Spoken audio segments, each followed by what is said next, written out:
তুলা রাশিতে শনির প্রভাব হয় শিল্পী সুলভ এবং ভারসাম্যপূর্ণ, কিন্তু শত্রু রাশিতে গেলে শনি হয়ে ওঠে অবিচারক, ভেঙে ফেলতে চায় আপনার তৈরি করা মিথ্যে দুর্গগুলো। শনির জন্য শুভ দিন শনিবার, শুভ রত্ন নীলম, নিজস্ব সংখ্যা হচ্ছে 8, আর দেবতার নাম হচ্ছে শনি কিংবা কালভৈরব। আসলে জ্যোতিষশাস্ত্র অনুসারে আধ্যাত্মিকভাবে শনি হচ্ছে একটা শ্যাডো টিচার।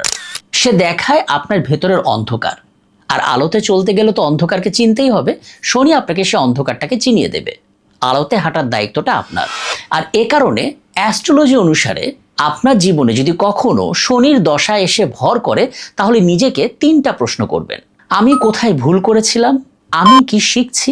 আমি কি আসলেই পালাতে চাচ্ছি নাকি বদলাতে? আসলে শনি কিন্তু আপনার শত্রু না। শনি হচ্ছে আপনার সেই বন্ধু যে আপনার কাঁধে হাত রাখবে না, বরং চোখে চোখ রেখে বলবে, জাগো, ওঠো, বদলাও।